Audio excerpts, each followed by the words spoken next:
joining me in the conversation today is Mckara Rumley.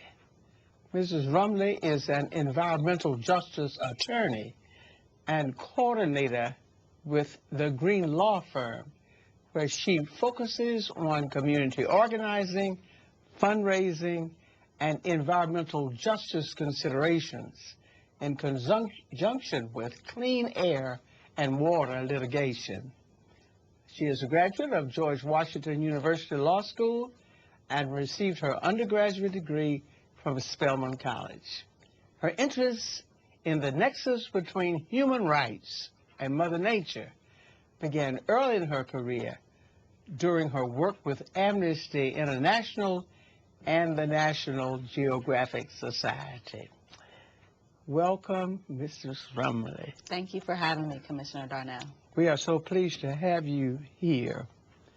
We were especially interested in the study that was released in March by GreenLaw entitled Patterns of Pollution. Of course, we're always interested in these issues because they are of #1 interest in our district. But we were very disturbed, Mrs. Rumley, when we saw that within an 8-county area, Fulton County had the #1 hot spot and the #4 hot spot with respect to environmental justice.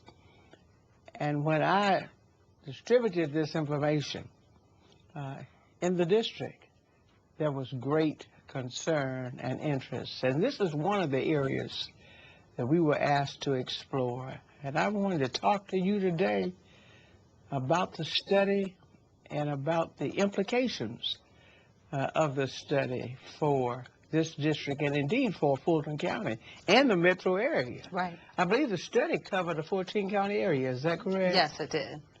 And of course, that hot spot #1, I think it really, there were only 8 counties, I think, finally, that had problems in the area of environmental justice. Yes. Let's talk about this hot spot #1. What does hot spot mean, Mrs. Rumley, in this study? Well, hotspot, what we did was we took publicly available data that you can find through the Environmental Protection Agency, the EPA, or the Environmental Protection Department, the EPD, here in the state of Georgia. And we took that data and we overlapped what areas had the highest amount of pollution. And we looked at the demographics of that area. And to make a long study short, what we found were in the areas that had the largest number of pollution points, that means sources with air, water, Superfund sites, landfills, toxic inventory sites. When you looked at those areas, the population were 50% or more minority populations. And that's what created our hotspots. And there are 13 hotspots within Fulton County. Now, the information is disturbing, but it's exciting as well because it empowers us to know what areas of the county we need to really pay attention to, what neighborhoods need more environmental protection so that we don't compound them with the pollution that they're already attempting to reduce and manage, and the county has an opportunity to say to someone who's coming in to start a business who needs a permit to pollute, this neighborhood that you're looking at, this wouldn't be the neighborhood that we would choose. They're already overburdened, but maybe you should look in this area of the county. There's some availability over there. Let's talk about that word pollution. I get a lot of questions about that. Sure. Folks, of course, want to know how many pollution points do I have in my neighborhood? Because, by the way, with respect to minority communities, there are no income limitations, right? There are no income limitations. It's Run from the low income to the highest income. Yes. What we found was the most significant demographic was whether you were a minority or not, and whether English was your first language. Your income and your educational level were not directly related to whether you were living by more pollution. So we're not talking about something that's in the quote-unquote poor neighborhoods. No, we are not.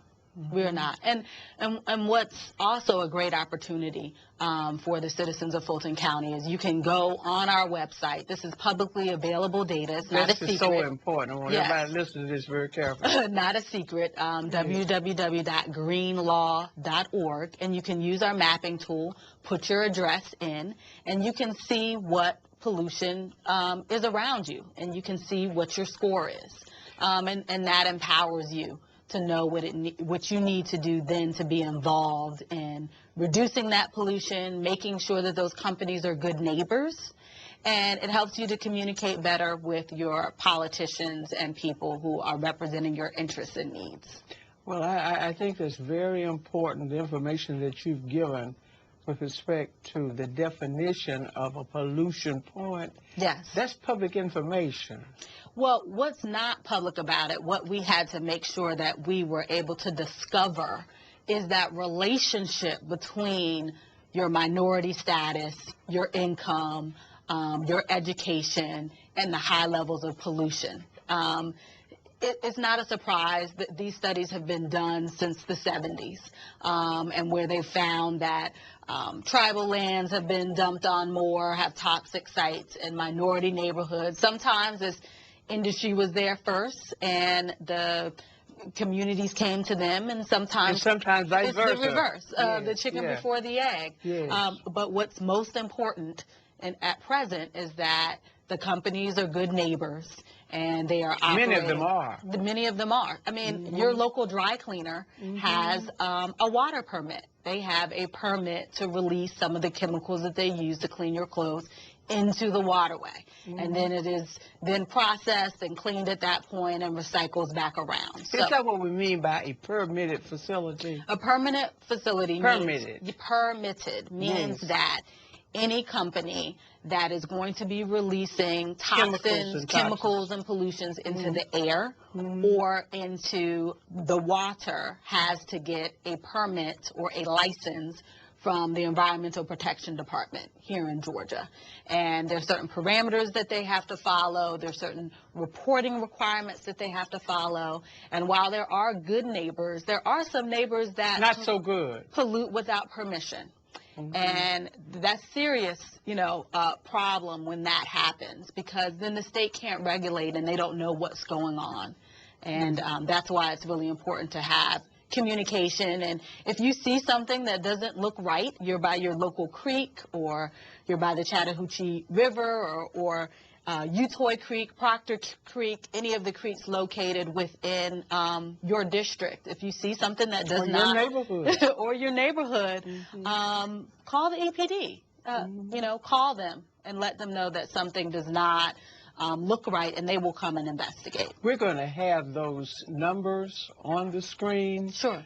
In addition to the number that you gave earlier. Okay. Because if EPA and EPD have identified an operation as a hazardous waste site or as a toxic waste inventory, then that information is public because they published it. It's in the website.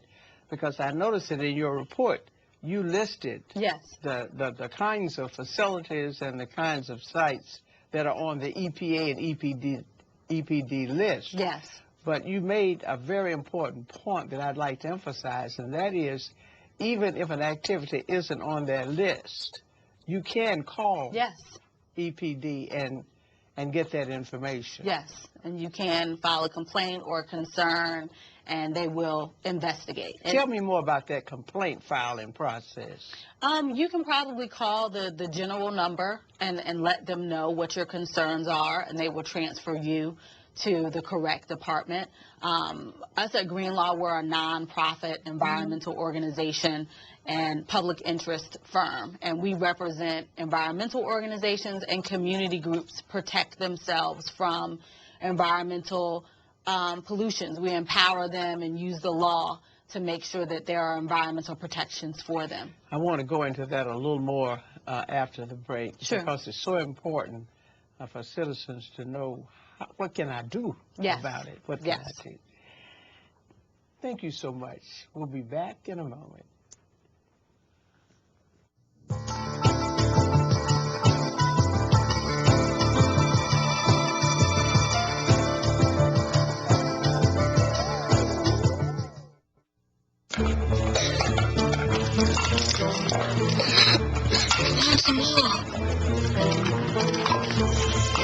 What's he doing?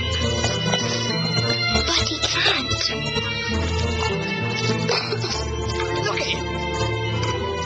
It's just not done. Please, sir, I want some more. More? More? More? Please, sir. He has asked for!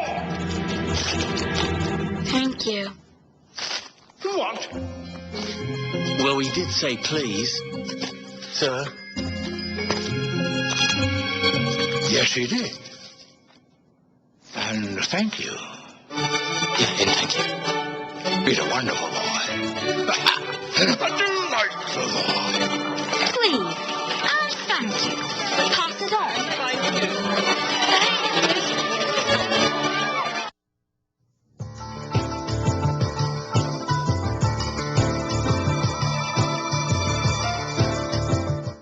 You were talking about what a citizen can do if they have concern about an activity in their neighborhood which may have a harmful impact upon their health or the health of their children or grandchildren.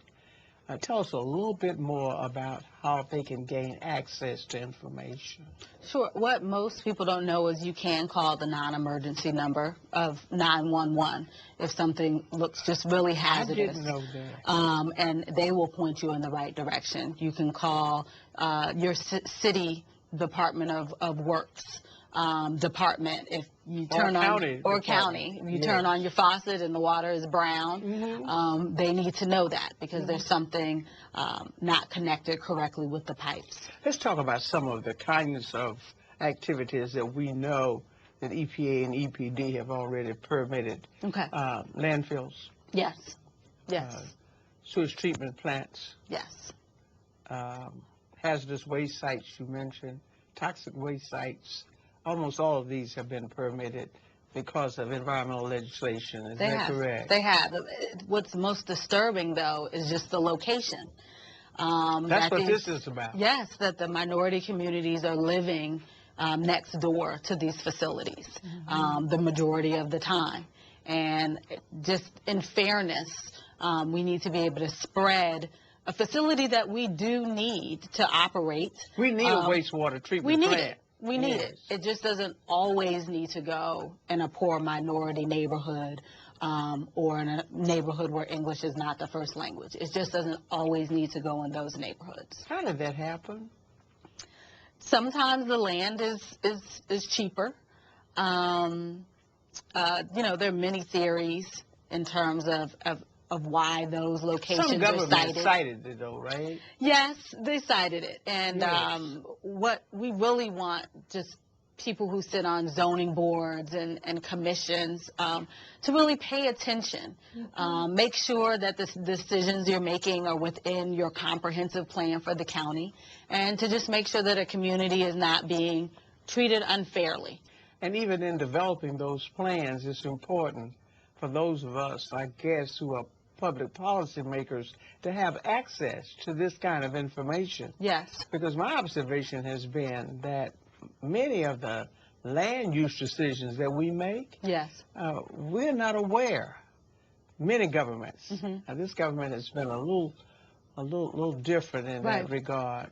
Since 1996, we've had a focus here because we had some bad problems, and it came from the ground up. People came down and demanded it. But in terms of public policy, I guess as government officials, we need to be informed also, don't we? Government officials need to be more than just be informed. Every state except for 5 states have some type of legislative policy, law, or person who's devoted to environmental justice. Georgia, sadly, is one of the states that does not have any of those. Have EPD, but that's not the same as having an environmental justice person. And the actual overarching state agency can have an environmental justice But in person Georgia, in policy. In yeah, Georgia, we have an environmental person, agency, Yes. EPG, to Yes. enforce the legislation that we have. but we don't have. But we don't have an EJ person. And we don't have environmental justice legislation or commission or working group. South Carolina does, Florida does, and Alabama. But in Georgia, we do not. And I think it would be really important. It's important at the local level, but it's important at the state level when they're evaluating the permits that these companies have to apply for them to take a snapshot and look at the neighborhood as well.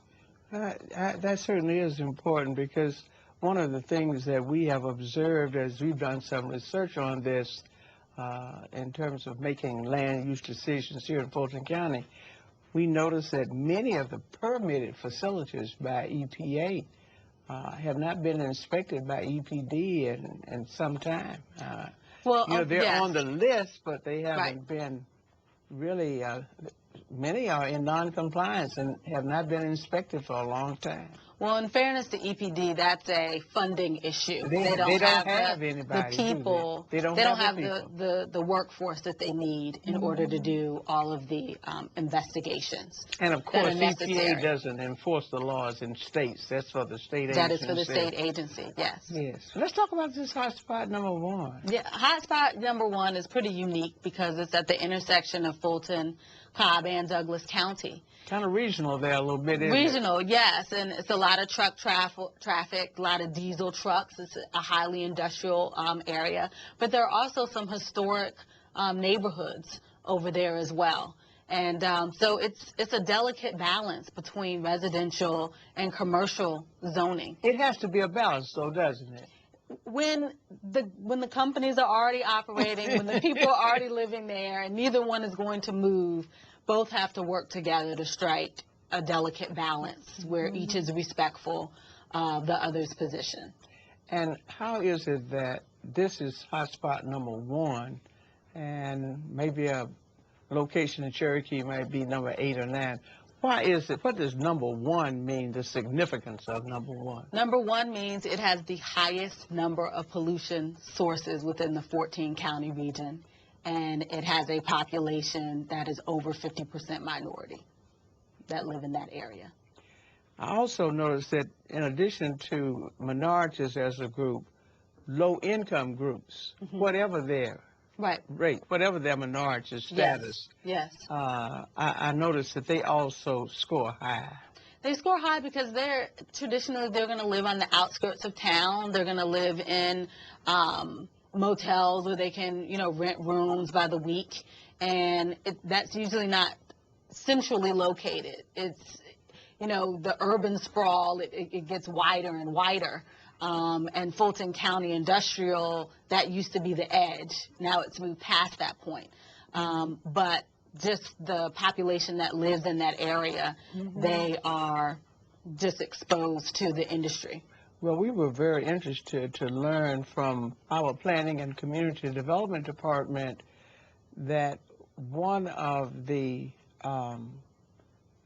residential communities that has the highest income, among the highest income areas, is only 1,000 feet from a wastewater treatment facility. And I can assure you that the residents of that community had no idea A lot that of they times, were that close and within 3 miles.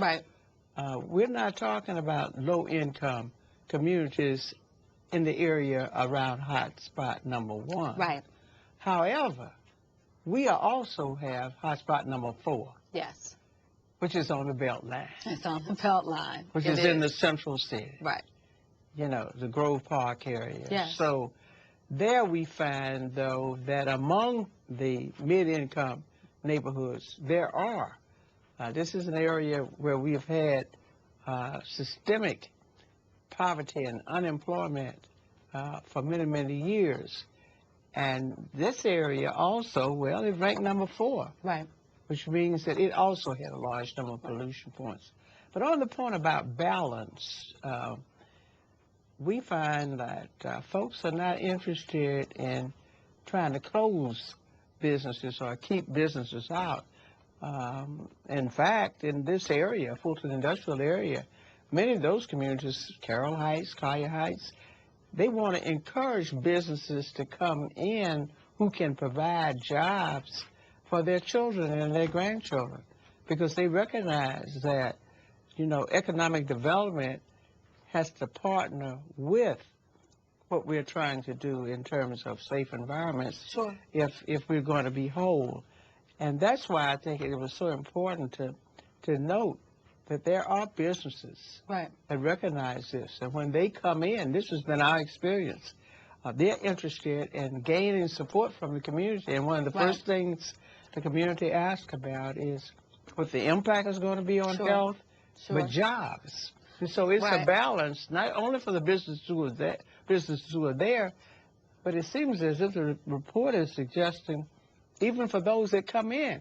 If you have an overburdened community, then maybe we as public policymakers need to be mindful of that balance you're talking about. Well, the question is always at what cost? Some of these businesses What say that they're cost? going to provide Yes. jobs, but they're not any jobs that the local residents qualify for. So they're not really going to hire anyone who lives close. They're going to bring in employees. And then number two, Yes. for safety reasons. I mean, the unfortunate events in Texas. A lot of discussion hasn't been had around the community that was around that explosion. It was a poor community. So safety concerns. Yes. I'm getting the signal here. You know, I want to go on and on. You know how long we go on with No, this. they're going to cut us off. But it's so important, Sure. the last point that you made. We're not talking about something theoretical here and academic. That's right. We're talking about something that impacts the life and death of people. It does. And I think that what I hear you saying is that we need to know, we need to have the information, Right. and we can't assume, you know, that because we have a beautiful home and we live on a beautiful street, That's right. that we don't have these risks. Right. I hope you can come back, Ms. Rumley, and talk to us about the extensive work that you're doing, working with community groups to help them understand Sure. and help Yes. them in what they're doing, because it is working with the community that we find that we get the best results. Yes, we do. In terms of public policy. Thank you so much for coming. Thank you for having me. And we are going to put that website address on the screen, because I know folks are going to want to get the information so that they can be informed. Sure. Thank you so very, very much. I'll be back in a moment with closing thoughts.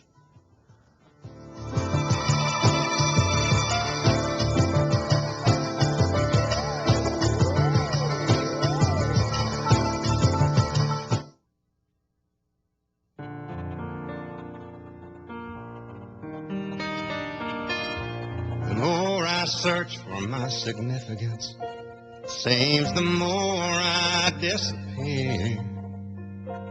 And I wonder, have I made a difference in anybody's life since I've been here?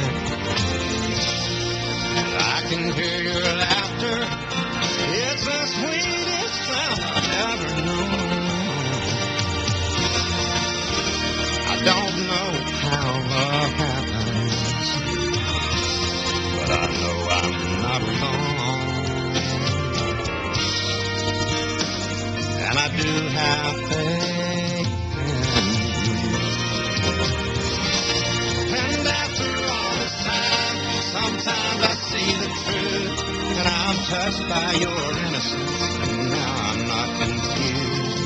You give me your love, one thing I can't lose, you believe in me.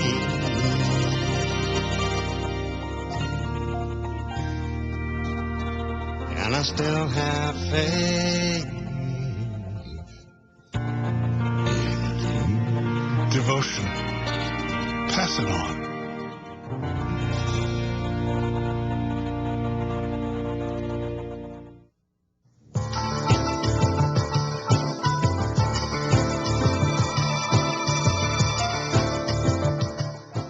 Marvin Gaye had a song that said, there'll come a time when bells won't be ringing, flowers won't grow, birds won't be singing. Who cares? Well, since 1996, the Board of Commissioners has cared.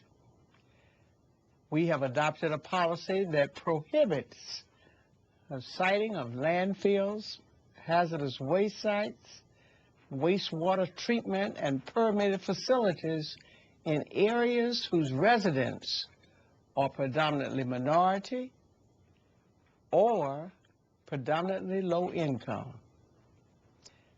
However, it is clear from the science that much remains to be done, not only in Fulton County, but throughout the 8-county metro Atlanta area. Who cares? You care. Get informed and then act. That's all the time we have for today's conversation. Until next time, stay strong.